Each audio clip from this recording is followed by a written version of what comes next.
జై సాయి మాస్టర్, జై బాపూజీ మహారాజ్. హిమాలయ పరమ గురువులతో జీవనము. అధ్యాయం 2. గురుబోధ. జీవితం అనే పుష్పానికి పిన్న వయస్సు మొగ్గ తొడిగే సమయం. ఇతరుల విభిన్న అభిప్రాయాలతో మనస్సుని కలవరపెట్టకుండా బాల్యావస్థని కాపాడాలి. లేత మనస్సుని మలచటం చాలా సులువు. ప్రేమతో త్రోవ చూపటం, సరి అయిన సంభాషణలు చేయటం చాలా ముఖ్యం. తల్లిదండ్రులు తమ పిల్లలపై సరి అయిన శ్రద్ధ చూపితే వారు కౌమార దశని జాగ్రత్తగా దాటుతారు. ఈ దశలో మనస్సులో అనేక అలవాట్లు రూపుదిద్దుకుంటాయి. జై సాయి మాస్టర్, జై బాపూజీ మహారాజ్. హిమాలయ పరమ గురువులతో జీవనము. అధ్యాయం 2. అంతర్భాగము. ఇతరులకు ఇవ్వటం నేర్చుకోవటం. ఇంచుమించు పిల్లలమంత మంది సామాన్యంగా అన్నీ తమ కోసమే ఉంచుకోవాలనుకుంటారు. వారు ఇతరులకేమీ ఇవ్వటానికి ఇష్టపడరు. ఇటువంటి భావనను పూర్తిగా మార్చటంలో నాకు శిక్షణ ఇవ్వబడింది. పర్వతాలలో ఉన్నప్పుడు నేను రోజుకొకసారి ఆహారం తీసుకునేవాడిని. ఒక చపాతీ, కొంచెము కూర, గ్లాసు పాలు నా ఆహారం. ఒకరోజు మధ్యాహ్నం 1 గంట సమయానికి కాళ్ళు చేతులు కడుగుకొని వచ్చి భోజనానికి కూర్చున్నాను. భోజనం వడ్డించేవారు. ప్రార్థన జరిపి భోజనం చేయటానికి ఉపక్రమించే సమయంలో గురువుగారు వచ్చి ఆగు అన్నారు. ఏమిటయింది అని నేను అడిగాను. ఒక వృద్ధ స్వామి వచ్చారు. ఆయన ఆకలితో ఉన్నారు. నీ ఆహారం ఆయనకు సమర్పించు అని జవాబిచ్చారు. ఇవ్వను, ఇవ్వలేను. ఆయన స్వామి అయితే ఏమిటి? నేను కూడా ఆకలితో ఉన్నాను. అంతేకాక మరలా రేపటి వరకు భోజనం ఉండదు అని వాదించాను. నువ్వు చావవు. అది ఆయనకు సమర్పించు. నేను ఆజ్ఞాపిస్తున్నానన్న మటుకు ఇవ్వు. హృదయపూర్వకంగా అది ఆయనకు సమర్పించు అని అన్నారు. నేను ఆకలితో ఉన్నాను. నా ఆహారం ఇంకొకరు తీసుకుంటుండగా ఆయనపై నాకు అభిమానం ఎలాగో ఉంటుంది అని నేనన్నాను. నా ఆహారం ఆయనకు సమర్పించటానికి నన్ను ఒప్పించలేక ఆఖరుకి ఆయన ఇలా అన్నారు. నీ ఆహారం ఆయనకు సమర్పించమని ఆజ్ఞాపిస్తున్నాను. స్వామి లోపలికి వచ్చారు. ఆయన తెల్లని గడ్డంతో ఉన్న ముదుసలి మనిషి. ఒకే ఒక కంబలి, చేతికర్ర.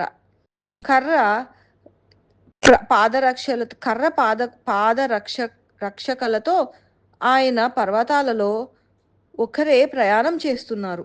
మీరు వచ్చినందుకు నేను ఎంతో సంతోషిస్తున్నాను. నా కోసం ఈ అబ్బాయిని దీవించండి అని మా గురువుగారు ఆయనతో అన్నారు.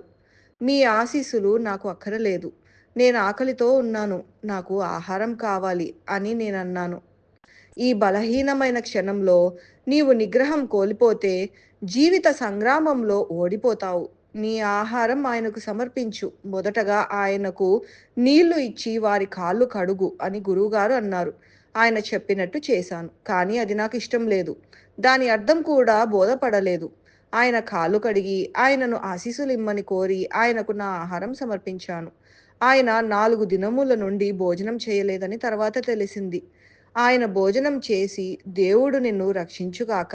ఆహారం నీ దగ్గర చేరే వరకు నీకు ఆకలి వేయకూడదు.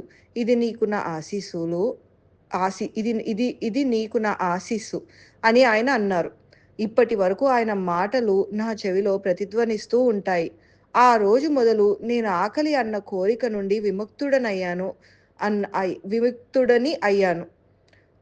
ఒంటెత్తు గుణం ఉండటము, లేకపోవటము, ప్రేమ ద్వేషాల మధ్య భేదం చాలా తక్కువ. అది దాటాక మానవులు ప్రతిఫలాక్ష లేకుండా ఇతరులకు పనులు చేయటములో ఎంతో ఆనందం పొందుతారు. అన్ని ఆనందాలలో ఇది చాలా గొప్పది. జ్ఞానాభివృద్ధి పదంలో ఇది చాలా ముఖ్యమైన మెట్టు. తన అహంకారంతో నిర్మించుకున్న పరిధిలో ఉన్న ఒంటెత్తు గుణము ఉన్న మనిషి ఈ ఆనందాన్ని ఎప్పుడూ ఊహించలేడు. నిస్వార్థ మనిషి అహాన్ని మచ్చిక చేసుకొని మంచి పనులకు వాడుతాడు. ప్రపంచంలో ఉత్కృష్ట పురుషులు, స్త్రీలలో నిస్వార్థ గుణము సామాన్యంగా మనం చూసే స్వభావం. నిస్వార్థ సేవ లేకుండా ఏమీ సాధించలేము. స్వార్థరహితంగా కర్మలు చేయకపోతే అన్ని పూజలు శాస్త్ర విహితములైన జ్ఞానం నిష్ప్రయోజనం. జై సాయి మాస్టర్, జై బాపూజీ మహారాజ్. హిమాలయ పరమ గురువులతో జీవనము. అధ్యాయం 2. అంతర్భాగము. శిష్యులను గురువు ఎలా పరీక్షిస్తారు? శిష్యులను గురువు తరచూ పరీక్షిస్తుంటారు. సమయం తప్పకుండా నిర్ణీత కాలంలో నన్ను ధ్యానం చేయమని చెప్పేవారు. ఆ సమయంలో ఓ రోజు మా గురువుగారు వచ్చి, నేను నిమీలిత నేత్రుడినై ఉండగా నా ముందు నిల్చున్నారు. నేను ధ్యానంలో పూర్తిగా లీనమవ్వటంలో కృతకృత్యుణ్ణి అవ్వలేకపోయాను. లేకపోతే ఆయన అక్కడ ఉన్నట్టు తెలిసేది కాదు. లేచి నిలబడు అని ఆయన అన్నారు. నేను చలించలేదు. నేను చెప్పింది వినిపించిందా? నేనిక్కడ ఉన్నానని తెలుసా? అని అడిగారు. తెలుసు అని నేనన్నాను. ధ్యానం చేస్తున్నావా? అని అడిగారు. లేదు. మరైతే ఎందుకు లేచి నించోలేదు? అని అడిగారు. వాస్తవానికి నేను ధ్యానం చేస్తున్నట్టు నటిస్తున్నా. ఆయన అక్కడ ఉన్నారన్న సంగతి నాకు పూర్తిగా తెలుసు. మా ప్రవర్తన, మా నిజాయితీ, మా శిక్షణ పరీక్షించటానికి సామాన్యంగా గురువులు అలా చేస్తుంటారు. ఒక శిష్యుడికి ఒక రహస్యము చెప్పి, మరొక శిష్యుడి చెవిలో మరో రహస్యము చెప్పి, దీని గురించి మరెవరికీ చెప్పకు అని ఇద్దరికూ చెప్తారు. రహస్యాన్ని జాగ్రత్తగా ఉంచకుండా ఒకరికొకరు ఇవి చెప్పివేసుకుంటారు. ఈ విధంగా ఆయన మనం ఇంకా పెద్ద రహస్యాలను గోప్యంగా ఉంచే స్థితికి రాలేదని తెలుసుకుంటారు. నేను నీకు చెప్పవద్దని చెప్పానుగా, ఎందుకలా చేశావు అని అడుగుతారు. గురువులు ఇంతకన్నా కష్టమైన పరీక్షలు పెడతారు. ఒక్కొక్కసారి ఇక్కడ నిలబడు అని చెప్పి 3 రోజుల వరకు తిరిగి రారు. చలి చలి అవ్వవచ్చు, వాన కురియవచ్చు. కానీ కొన్నాళ్ళ తర్వాత మాత్రమే వచ్చి నిన్ను ఆజ్ఞా విముక్తుడిని చేస్తారు. ఇలాంటి పరీక్షలు చాలా ఉంటాయి. స్వశక్తి మీద ఆధారపడటం నేర్చుకోవటానికి ఒక మనిషి యొక్క శక్తిని తరచూ పరీక్షించవలసిన అవసరం ఉంది. శిష్యులను పరీక్షించటం వలన గురువులు వాళ్ళకి స్వశక్తి మీద ఆధారపడటం నేర్పుతారు. శిష్యుని ఎదుగుదల తెలుసుకోవటానికి పరీక్షలు అవసరం. పరీక్షల వలన శిష్యుడు తన ఎదుగుదల తెలుసుకోవటానికి తనకు తెలియకుండా తాను చేస్తున్న తప్పులను తెలుసుకోవడానికి అవకాశం కలుగుతుంది. జై సాయి మాస్టర్. జై బాపూజీ మహారాజ్. హిమాలయ పరమ గురువులతో జీవనము అధ్యాయం 2 అంతర్భాగము. అడవిలో రాత్రంతా ప్రయాణము. టనక్పూర్ నుండి నేపాల్ వెళ్తూ దారిలో ఒక అరణ్యంలో ఆగాము. ఏమైనా తిందాము అని మా గురువుగారు అన్నారు. అది తెల్లవారుజాము 2 గంటలు. టనక్పూర్ వెళ్ళు. అది అరణ్య మార్గం ద్వారా 12 మైళ్ళు ఉంది అన్నారు. మాతో పాటుగా ఇంకొక స్వామి కూడా ఉన్నారు. ఆయనకు కూడా ఒక శిష్యుడు ఉన్నాడు. ఈ నిశిరాత్రి వేళ ఆయనను ఎందుకు పంపుతున్నారు? నాతో ఉన్న అబ్బాయిని నేను అలాగ పంపను అని ఆయన మా గురువుగారితో అన్నారు. ఊరుకోండి, తనని స్వామికి బదులు పిరికివాని వలె తయారు చేస్తున్నారు. నేను ఈ అబ్బాయికి శిక్షణ ఇస్తున్నాను. తను తప్పక వెళ్ళాలి అని మా గురువుగారు అన్నారు. అప్పుడు ఆయన నాతో, బాబు ఇలా రా, ఈ లాంతరు తీసుకో. దీనిలో తగినంత నూనె ఉంది. జేబులో అగ్గిపెట్టె ఉంచుకో. చెప్పులు తొడుక్కో. చేతికర్ర పట్టుకో. కిరాణా దుకాణానికి పోయి 3-4 రోజులకు సరిపడే సరంజామా పట్టుకొని రా అన్నారు. సరే అని జవాబిచ్చి నేను బయలుదేరాను. దారిలో పాములు, పులులు ఆ రాత్రి చాలాసార్లు నాకు తటస్థపడ్డాయి. దానికి ఇరువైపులా ఉన్న గడ్డి ఏనుగు గడ్డి నాకన్నా ఎత్తుగా పెరిగి ఉంది. గడ్డిలో నుండి ఎన్నో శబ్దాలు విన్నాను, కానీ అవి రావటానికి కారణం నాకు తెలియదు. నా చిన్న దీపంతో 12 మైళ్ళు దుకాణానికి నడిచి వెళ్ళి ఉదయం 7 గంటలకి దినుసులతో తిరిగి వచ్చాను. ఎలాగ ఉన్నావు అని గురువుగారు నన్ను అడిగారు. దారిలో జరిగిన సంగతంతా ఆయనకు చెప్పటం మొదలు పెట్టాను. ఆఖరుకు ఆయన, ఇక చాలులే, భోజనం తయారు చేసుకుందాం అని అన్నారు. జ్ఞాన సముపార్జనలో భయ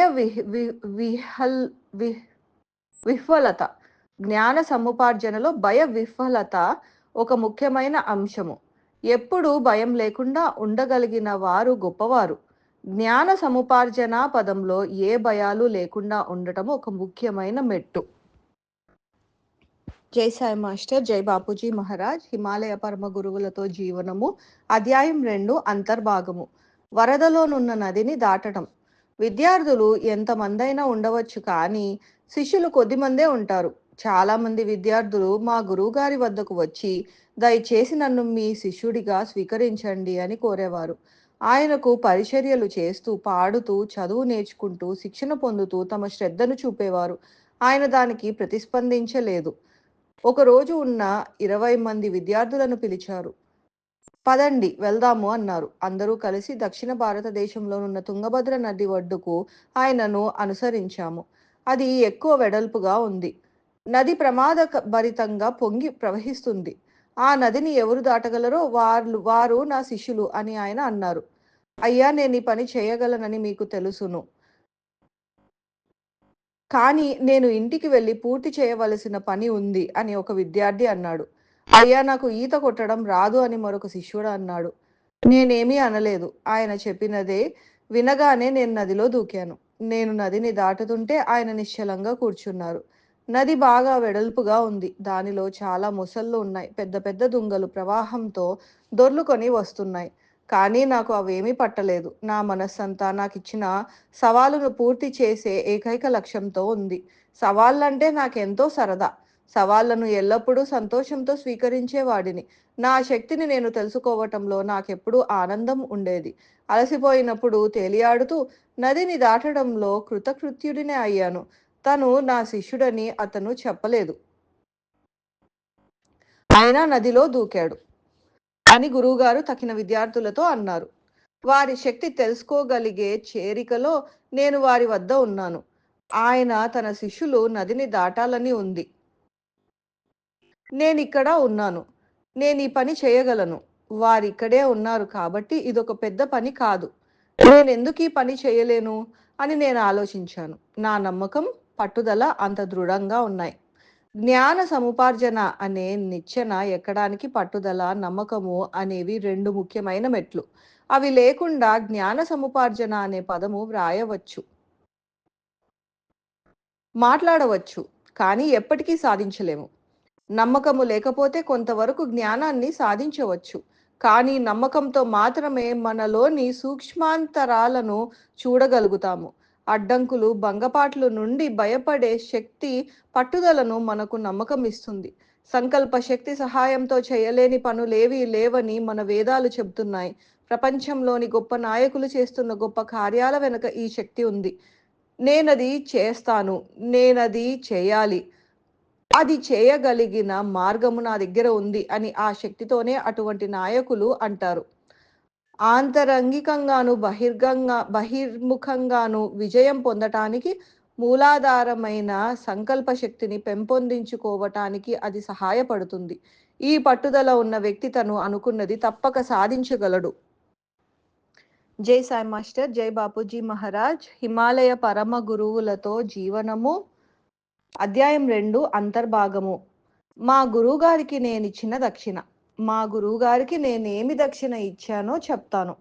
నేను 15 సంవత్సరాల ప్రాయంలో నా 2వ దీక్ష గురువుగారు వద్ద ఉండి పొందాను. నా దగ్గర నాదన్నది ఏదీ లేదు. గొప్పవాళ్ళు గంపలతో పండ్లు, పాలు, ధనాన్ని గురువులకు సమర్పించుకుంటారు. కానీ నా దగ్గర ఇవ్వడానికి ఏమీ లేదు అనుకున్నాను. అయ్యా, నేను ఇవ్వగలిగిన సముచితమగు దక్షిణ ఏమిటి అని మా గురువుగారిని అడిగాను. ఎండు పుల్లల కట్ట ఒకటి తీసుకురా అని ఆయన నాకు చెప్పారు. ఎవరైనా నిజంగా అటువంటి పుల్లలు వారి గురువుగారి వద్దకు తెస్తే ఆయన అతన్ని తంతారు అని అనుకున్నాను.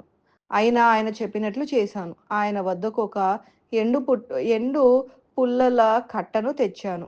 నీ నిండు హృదయంతో, మనస్సుతో, ఆత్మతో దాన్ని నాకు సమర్పించు అని అన్నారు.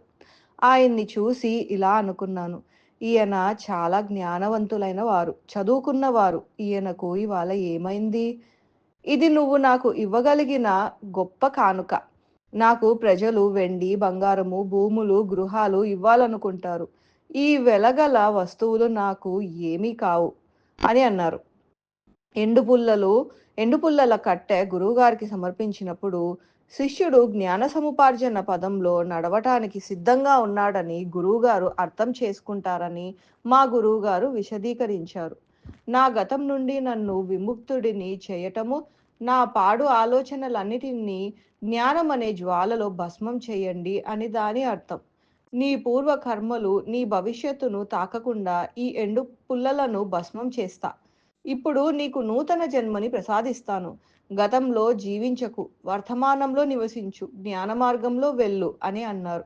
చాలామంది గతం గురించి ఆలోచిస్తూ ప్రస్తుత జీవనం ఎలా గడపాలో తెలియకుండా ఉంటారు. వాళ్ళ బాధలకు ఇదే కారణం. నోట్స్ 5. స్వామీజీకి మొదటి ఉపదేశము అయిన 3వ సంవత్సరంలో వారి గురువుగారు మంత్రోపదేశం చేసినప్పుడు జరిగినది. ఈ 2వ ఉపదేశములో ఆయన ఇంకా ముందుకు పోయే అనుష్ఠానములు ప్రవేశపెట్టారు. జై సాయి మాస్టర్, జై బాపూజీ మహారాజ్. హిమాలయ పరమ గురువులతో జీవనము, అధ్యాయం 2, అంతర్భాగము. ఒంటరితనము. నేనెప్పుడూ ఒంటరిగా లేను. అంతర్ముఖంగా ఉన్న పూర్ణత్వాన్ని ఎవరు తెలుసుకొనలేరో వారు ఒంటరివారు. అంతర్ముఖంగా ఉన్న నిండుతనాన్ని గుర్తించకుండా బహిర్గత విషయాల మీద నువ్వు ఆధారపడటము మొదలు పెడితే నువ్వు నిజంగా ఏకాకివే. అంతర్గతాన్ని తెలుసుకోగోరడము, నువ్వు పరిపూర్ణుడివని గుర్తించటము జ్ఞాన సముపార్జన శోధన యొక్క పూర్తి సారాంశం. నువ్వు పరిపూర్ణుడవు. నీకు బయట నుండి ఏమీ అక్కరలేదు. ఎలాంటి సమయంలో ఏమైనా నువ్వు ఒంటరివాడవుగా ఉండనక్కరలేదు. నాకు 16 సంవత్సరాల ప్రాయంలో ఒకరోజు హిమాలయాలలో ఉన్న మా గుహ బయట నిల్చొని ఉండగా చాలామంది మనుషులు సమీపిస్తుండడం చూశాను. వాళ్ళు నా దగ్గరకు సమీపించాక ఆ బృందము కార్యదర్శిని, భటులతో ఉన్న రాజకుమారుణ్ణి నేను గుర్తించాను. ఆయన నన్ను సమీపించి అహంభావంతో, బ్రహ్మచారి, నేను మీ గురువుగారిని దర్శించటానికి వచ్చాను అన్నారు. అదే గొంతుతో, ఆయన్ని మీరు చూడలేరు అని జవాబిచ్చాను. ఆయన ఎవరో నీకు తెలుసా అని కార్యదర్శి అడిగారు. నాకేం ఖాతరు లేదు. ఈ గుహకు నేను సంరక్షకుడను, వెళ్ళిపోండి అని నేను జవాబిచ్చాను. దానితో వాళ్ళు వెళ్ళిపోయారు. వాళ్ళు ఎన్నోసార్లు తిరిగి వచ్చారు, కానీ లాభం లేకపోయింది. ఎందుచేతనంటే నేను చాలా అరుదుగా మా గురువుగారిని చూడటానికి ఎవరినైనా అనుమతించేవాడిని. ఆయన నిశ్చలత్వానికి భంగం కలగకుండా కాపాడాలని నా కోరిక. గర్వాంధులను చూడటానికి మాకు ఇష్టం లేదు. ఒక్కొక్కసారి మా గురువుగారితో ఈ ధనవంతులు ఎక్కడెక్కడి నుండో వస్తారు, మీరేమో వారిని చూడటానికి ఇష్టం లేదంటారు. ఇది బాగుందా అని అనేవాడిని. ఆయన చిరునవ్వు నవ్వి ఇలా జవాబిచ్చేవారు. నేను నాలోని స్నేహితునితో సంతోషంగా ఉన్నాను. నేను వాళ్ళని ఎందుకు చూడాలి?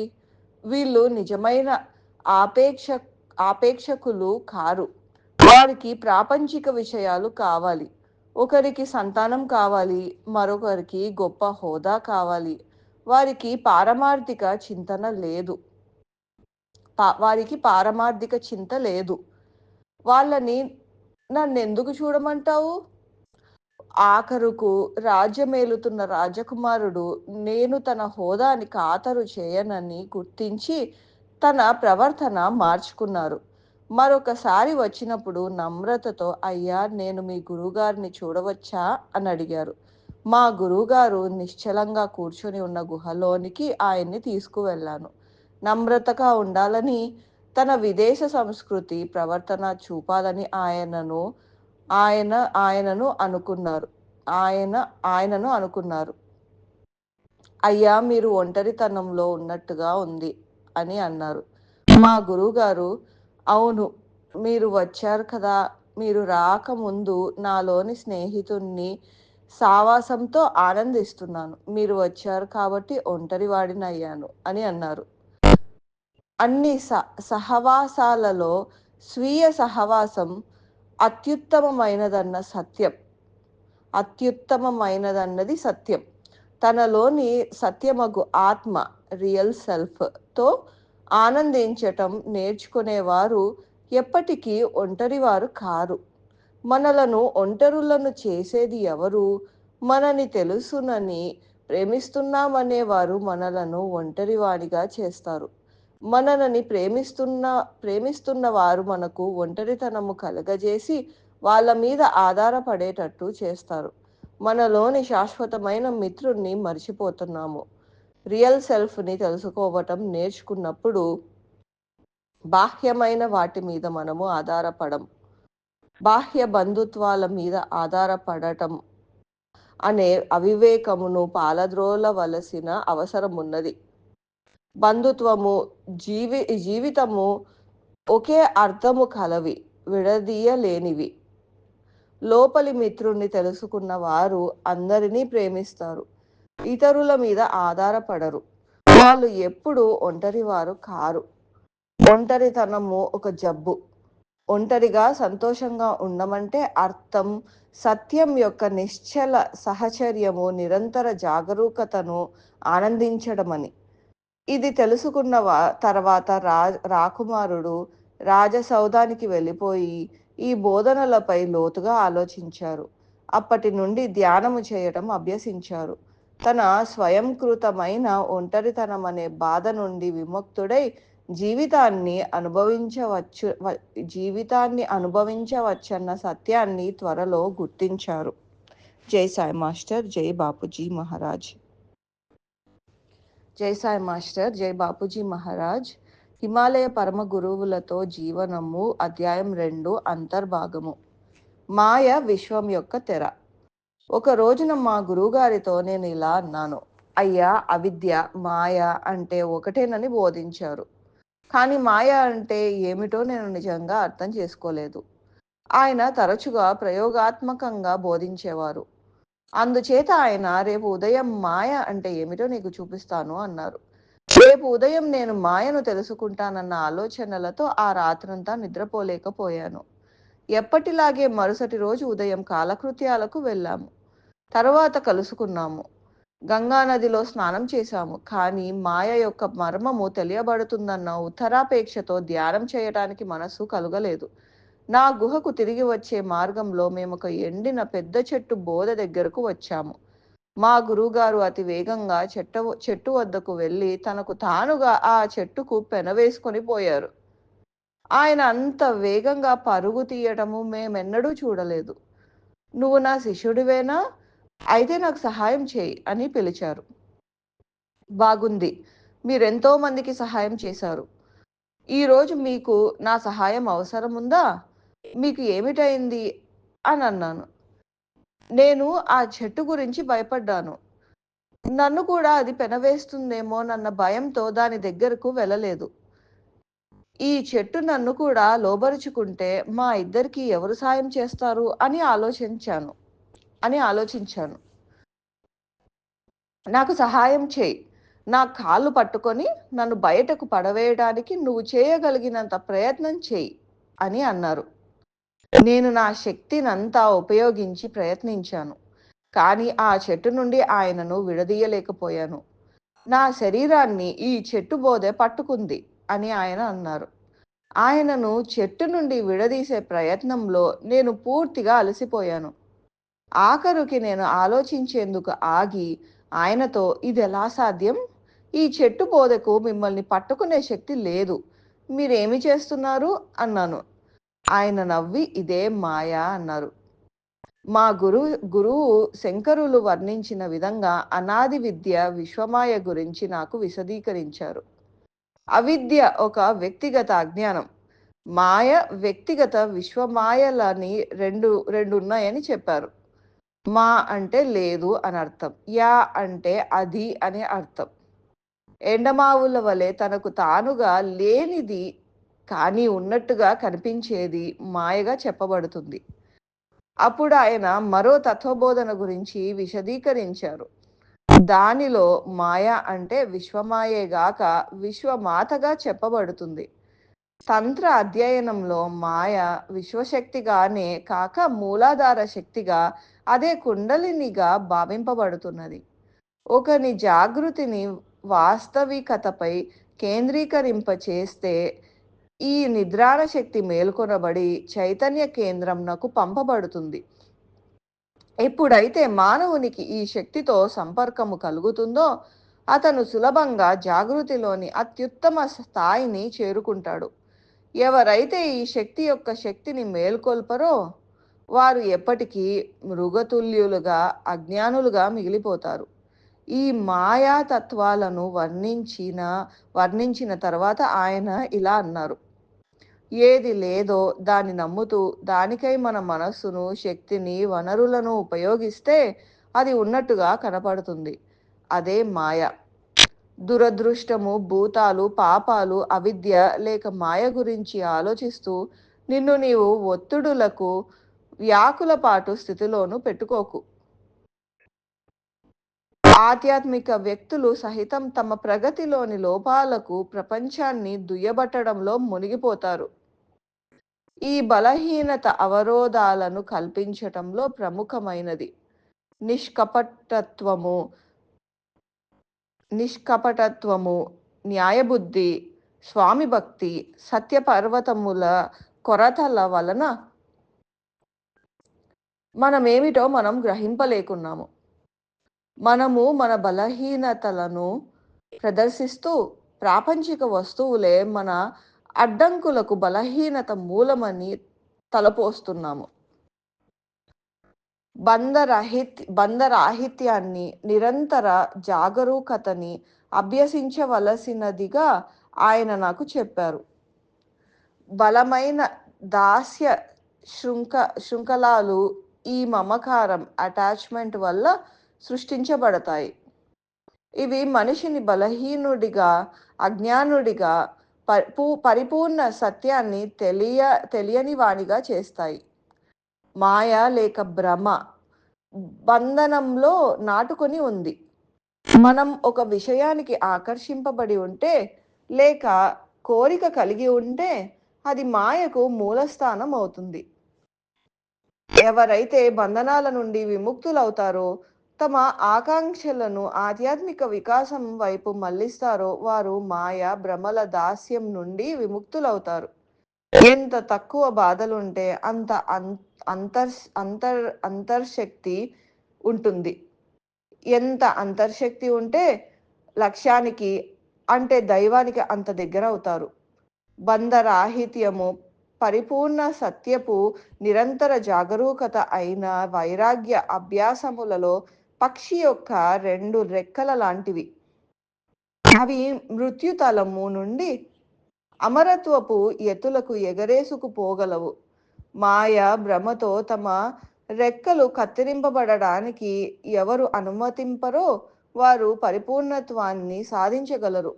చాలా మంది బంధనాన్ని ప్రేమగా భ్రమపడతారు. కానీ బంధనంలో నీవు స్వార్థపరునిగా మారి నీ స్వీయ ఆనందం పట్ల ఆసక్తి కలిగి నీవు ప్రేమను దుర్వినియోగపరుస్తావు. అన్నీ నీకే కావాలన్న వాంఛ కలిగి నీవు కోరుకున్న వస్తువులను సంపాదింప చూస్తావు. బంధం దాస్యాన్ని సృష్టిస్తే ప్రేమ స్వేచ్ఛను ప్రసాదిస్తుంది. యోగులు బంధ విముక్తికి బోధిస్తే వారు అలక్ష్యాన్ని, విముఖత్వాన్ని బోధించరు.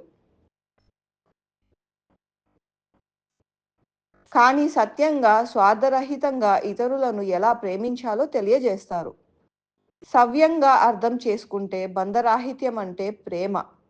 బంధరాహిత్యం ప్రేమలను నిత్య జీవితంలో జీవించుటను పరిత్యాగులు కూడా అభ్యసించవచ్చును. మాయ అనేది స్వయం ప్రేరేపణ అని అవగాహన చేసుకోవటానికి హిమాలయాలలో గంగానది ఇసుక తిన్నెల మీద నేను అందుకున్న సందేశం దోహదం చేసింది. ఈ జ్ఞానాన్ని బోధించి మా ప్రియ గురువులు విశ్వము యొక్క మాయా ప్రకృతి గురించి, వ్యక్తిగతంగా మనం సృష్టించుకునే అడ్డంకుల గురించి నన్ను అప్రమత్తుని చేశారు. జై సాయి మాస్టర్, జై బాపూజీ మహారాజ్. జై సాయి మాస్టర్, జై బాపూజీ మహారాజ్. హిమాలయ పరమ గురువులతో జీవనము, అధ్యాయం 2, అంతర్భాగము. పుణ్యమైన ఫలాలను ఇచ్చిన చేదైన నిజం.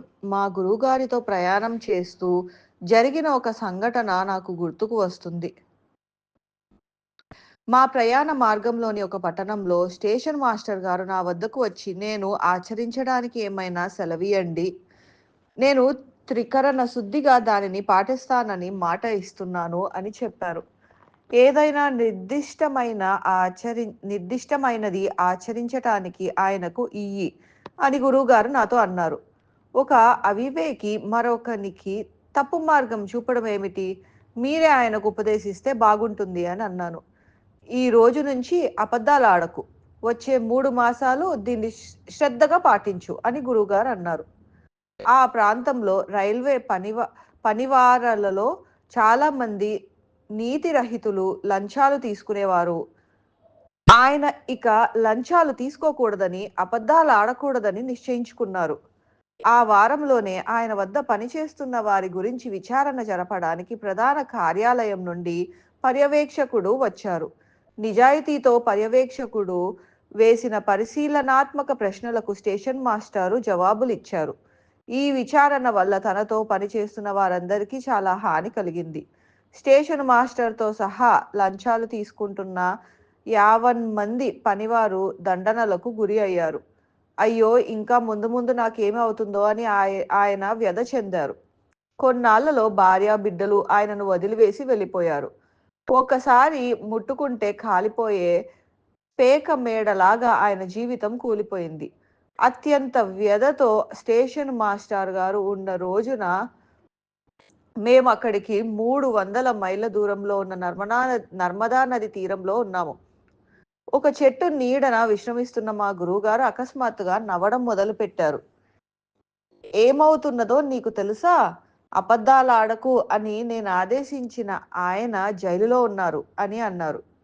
మరెందుకు నవ్వుతున్నారు అని నేను అడిగాను. నేను దాని గురించి నవ్వటం లేదు. ఈ పిచ్చి ప్రపంచాన్ని చూసి నవ్వుతున్నాను అని జవాబులిచ్చారు. ఆయన నిజమే చెప్తున్నా ఆయన కార్యాలయంలో 12 మంది పనివారులు కూడబలుక్కొని ఆయన అబద్ధాల కోరు అని చెప్పారు. లంచాలు తీసుకుంటున్నది ఆయన ఒక్కరే అని ఆరోపణ చేశారు. ఆయనకు జైలులో పెట్టి మిగతా వారందరినీ విడిచిపెట్టారు. కోర్టులో స్టేషన్ మాస్టర్ గారిని హాజరుపరిచినప్పుడు జడ్జి గారు ఆయనను చూసి మీ యొక్క వకీలు ఎవరు అని అడిగారు. నాకెవరూ అవసరం లేదు, కానీ ఎవరో ఒకరు మీకు సహాయం చేయాలని నేను భావిస్తున్నా అని జడ్జి గారు అన్నారు. వద్దు, నాకే వకీలు అవసరం లేదు. నేను నిజం చెప్పదలుచుకున్నాను. నాకెన్ని సంవత్సరములు జైలు శిక్ష మీరు విధించదలుచుకున్నా నేను అబద్ధం ఆడను. నేను లంచాలలో భాగం తీసుకునేవాడిని. అనుకోకుండా ఒక రోజున నేను ఒక ఋషీశ్వరుణ్ణి కలిశాను. ఏమైనా సరే ఎప్పుడు అబద్ధం ఆడవద్దని ఆయన నాకు చెప్పారు. నా భార్య, బిడ్డలు నన్ను వదిలివేసి వెళ్ళిపోయారు. నా ఉద్యోగం ఊడిపోయింది. నా వద్ద డబ్బు లేదు, స్నేహితులు లేరు, నేను జైలులో ఉన్నాను. ఇవన్నీ కూడా ఒక్క నెలలోనే జరిగాయి. నాకేమైనా సరే ఇంకొక 2 నెలలు నిజం పలికితే ఏమవుతుందో నేను పరీక్షించాలి. అయ్యా, నాకు జైలు శిక్ష విధించండి, నాకేమీ పర్వాలేదు అని స్టేషన్ మాస్టర్ గారు అన్నారు. జడ్జి గారు విరామం ప్రకటించారు. గుట్టు చప్పుడు కాకుండా మాస్టర్ గారిని తన ఆఫీసులోకి పిలిపించారు. ఇలాగ చెప్పమని నీకు చెప్పిన ఋషీశ్వరుడు ఎవరు అని అడిగారు. ఆయన్ని మాస్టర్ గారు వర్ణించారు. అదృష్టవశాత్తు ఈ జడ్జి గారు మా గురువుగారి శిష్యుడు. ఆయన స్టేషన్ మాస్టర్ గారు నిర్దోషి అని తీర్పు ఇచ్చి మీరు సరైన మార్గంలో ఉన్నారు, దానిని విడనాడకండి, నేను కూడా అలాగే చేయగలిగితే ఎంత బాగుండును అని అన్నారు. 3 నెలల తర్వాత ఆ పెద్ద మనిషి వద్ద ఏమీ లేవు. సరిగ్గా 3 నెలలు గడిచిన నాడు ఆయన ఒక చెట్టు నీడన నిశ్చలంగా కూర్చొని ఉండగా ఆయనకు ఒక తంతి వార్త వచ్చింది. సర్కారు వారు మీ నాన్నగారికి ఉన్న ఒక పెద్ద స్థలాన్ని ఎన్నాళ్ల క్రిందటో వశము చేసుకున్నారు. ఇప్పుడు సర్కారు వారు మీకు దీని నష్టపరిహారము చెల్లించాలని నిశ్చయించారు అని దాని సారాంశం. నష్టపరిహారముగా 10 లక్షల రూపాయలు చెల్లించారు. ఇంకో రాష్ట్రంలో ఉన్న ఆ భూమి గురించి స్టేషన్ మాస్టర్ గారికి తెలియదు. అబద్ధం ఆడకుండా ఈ రోజుతో 3 నెలలు గడిచాయి. ఇంత మొత్తం నాకు బహుమతిగా లభించింది అని ఆయన అనుకున్నారు. ఆ నష్టపరిహార మొత్తాన్ని ఆయన భార్యాబిడ్డలకు ఇచ్చేశారు. మేము మీ దగ్గరకు రావాలని కోరుకుంటున్నాము అని ఆనందంతో వాళ్ళు అన్నారు. వద్దు, 3 నెలలు అబద్ధం ఆడకపోతే ఏమవుతుందో చూశాను. ఇప్పుడిక శేష జీవితం అంతా అబద్ధం ఆడకపోతే ఏమవుతుందో నేను పరిశీలించాలి అని ఆయన అన్నారు. సత్యము మానవ జీవితం యొక్క తుది గమ్యము. అది మనస, వాచ, కర్మన ఆచరించినప్పుడు గమ్యము చేరడానికి వీలవుతుంది. అబద్ధం ఆడకుండా ఉండటము అలవాటు చేసుకున్నప్పుడు, మనస్సాక్షికి ఇష్టం లేని పనులు చేయకుండా ఉన్నప్పుడు సత్యాన్ని చేరవచ్చును. మనస్సాక్షికి మించిన మార్గదర్శకుడు లేడు. జై సాయి మాస్టర్, జై బాపూజీ మహారాజ్. జై సాయి మాస్టర్, జై బాపూజీ మహారాజ్. హిమాలయ పరమ గురువులతో జీవనము, అధ్యాయం 2, అంతర్భాగము. మీరు ఇతరులకు బోధిస్తారు, నాకు లేకుండా చేస్తారు. మీరు నన్ను మోసపుచ్చుతున్నారు అని ఒకరోజు నేను మా గురువుగారితో అన్నాను. మనము అసంపూర్ణులమై మన అహం ఎక్కువగా ఉన్నప్పుడు మనకు ఇతరులను నిందించాలన్న భావన కలుగుతుంది. ఏమైంది అని ఆయన అడిగారు. నన్ను ఇంకా బాలుడిగా తలుస్తూ నాకు తెలియపరచకుండా కొన్ని ఉంచి వేస్తున్నారు అని నేనన్నాను. చెప్పు, నీకు తెలియకుండా ఏమి ఉంచుతున్నానో? మీరు నాకు దైవాన్ని చూపటం లేదు. దేవుని గురించి బోధించటమే కానీ బహుశా ఆయన్ని చూపలేరు. మీ శక్తి అంతవరకే అయితే మీరు అరమరిక లేకుండా తేలిపోవాలి. రేపు ఉదయం నీకు దేవుడిని చూపిస్తాను అని ఆయన జవాబిచ్చారు. నిజంగా అని నేను అడిగాను.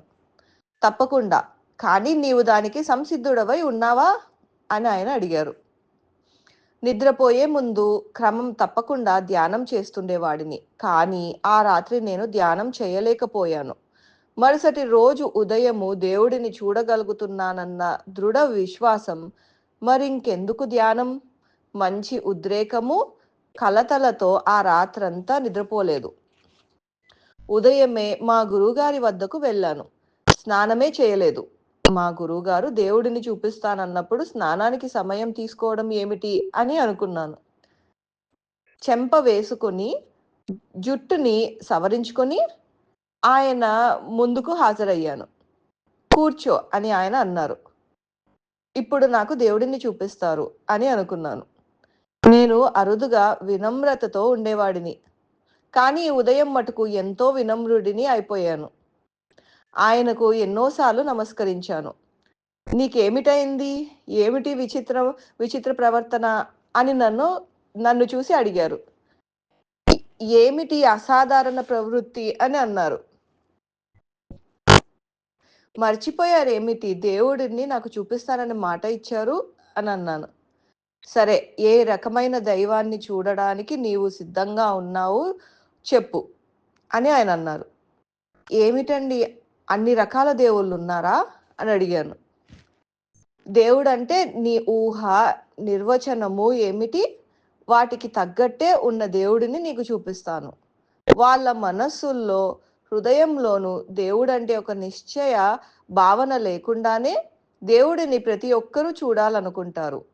నువ్వు ఏమైనా వెతుకుతున్న వస్తువు గురించి ఖచ్చితంగా అనుకోనప్పుడు నువ్వు ఏమిటి కనుగొంటావు? నువ్వు ఏమి చేస్తున్నా అదే దేవుడు అని నీకు చెప్తే అది నీకు తృప్తినివ్వదు.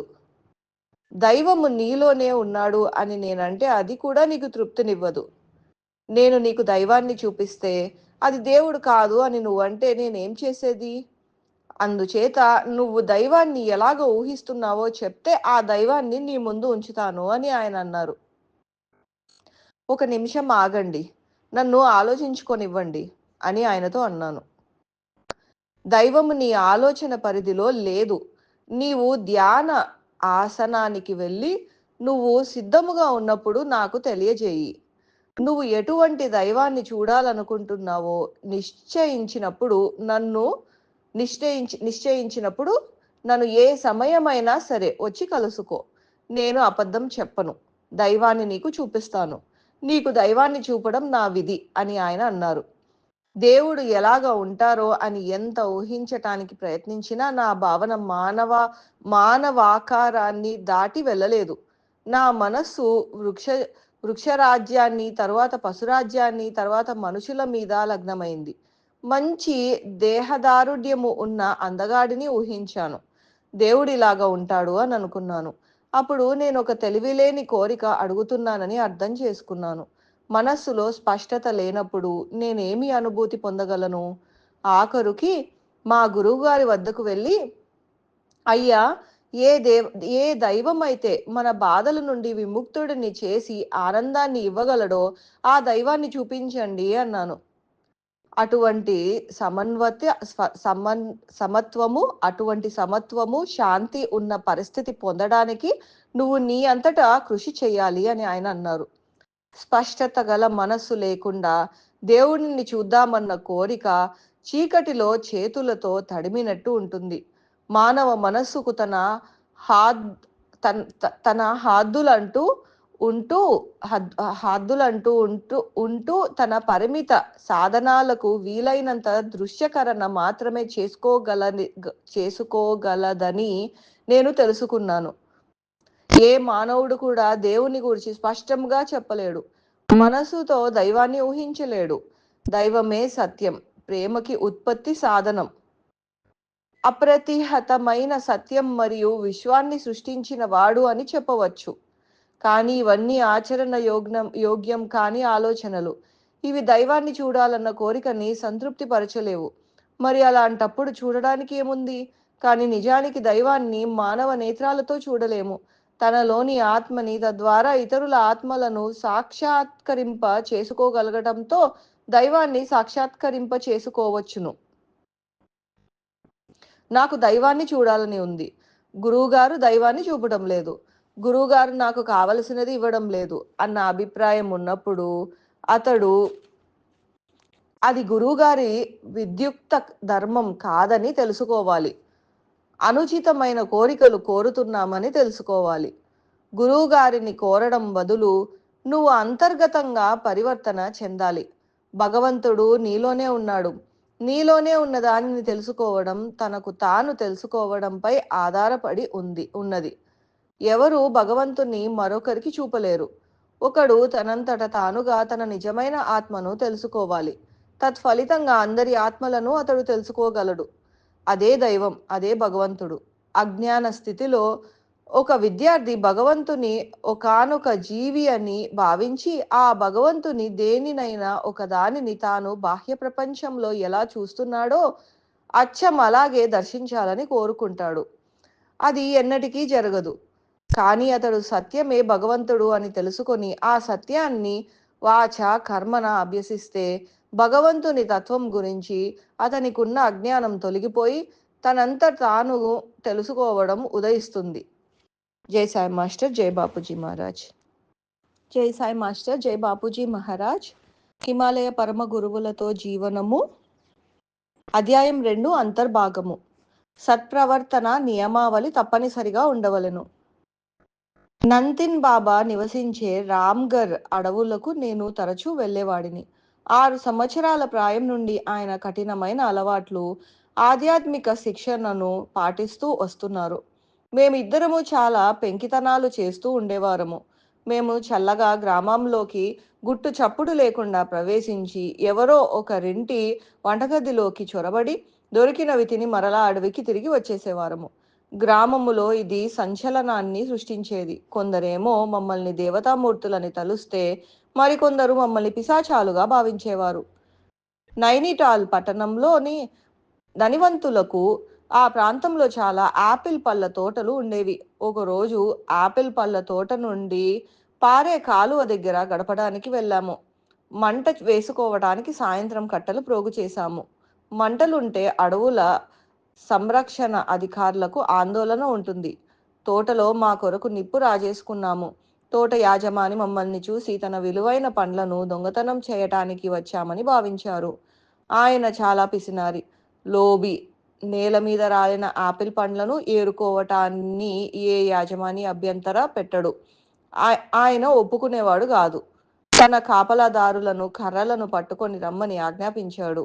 5 పనివారులు మమ్మల్ని కొట్టడానికి మా పక్కకు పరుగున వచ్చారు. దగ్గరకు సమీపించాక మేము దొంగలు కామని అడవిలో నివసిస్తున్న యువ యోగులమని గుర్తించారు. 3 నెలలైన తర్వాత మా గురువుగారి దగ్గరికి తిరిగి వచ్చాక ఆయన చిలిపి చేష్టలు చేస్తూ నాకు సమస్యలు కలుగజేస్తున్నావు అన్నారు.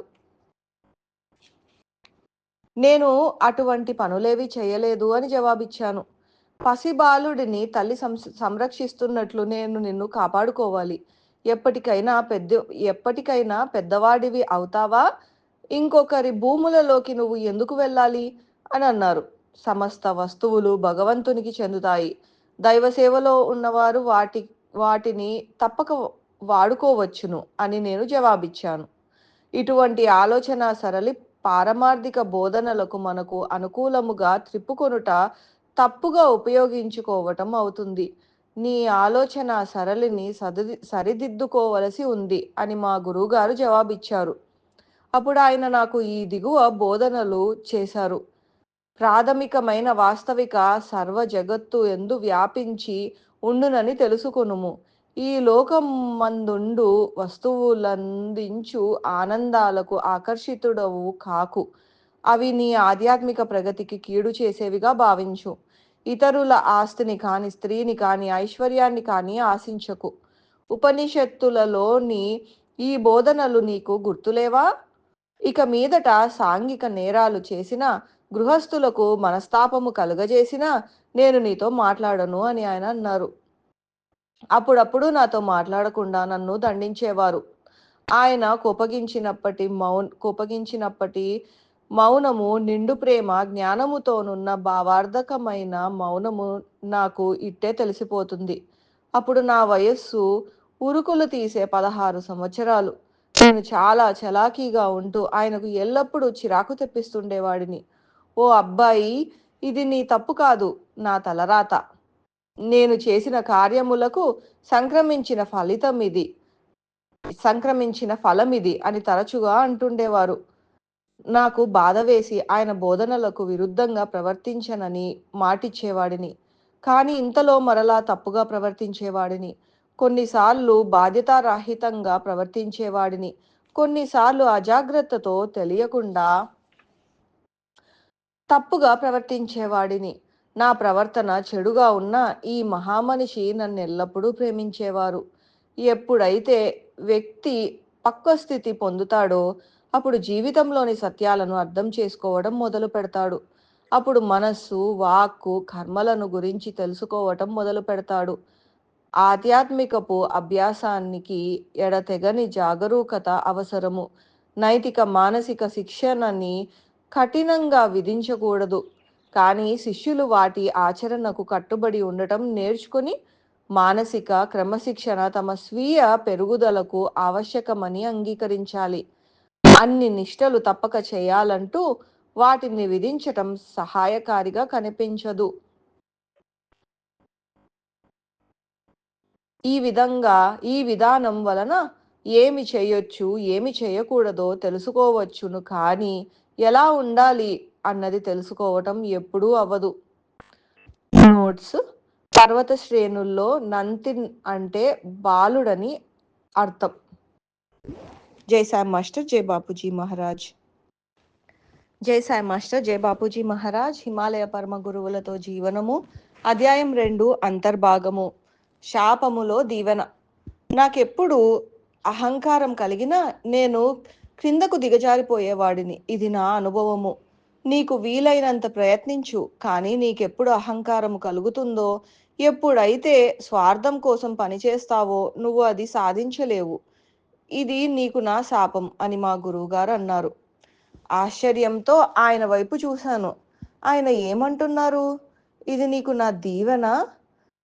ఎప్పుడు నీవు స్వార్థరహితుడవు, ప్రేమమూర్తివి, నిగర్వి అవ్వాలనుకుంటావో నీ వెనుక ఎనలేని శక్తి ఉంటుంది.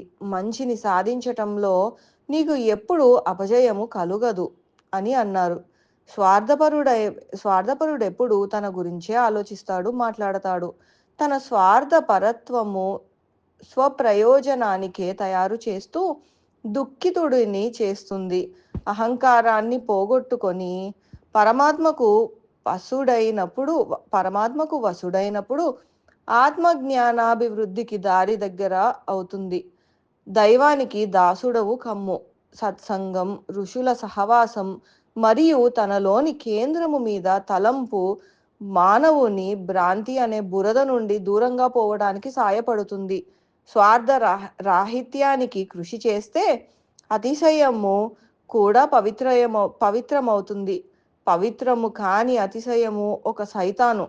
అది అతని స్వీయ అభివృద్ధికి అడ్డు వస్తుంది. కానీ పవిత్రము చేయబడిన అతిశయము నిజమైన తనను తాను నుండి వేరు చేయగలుగుతుంది.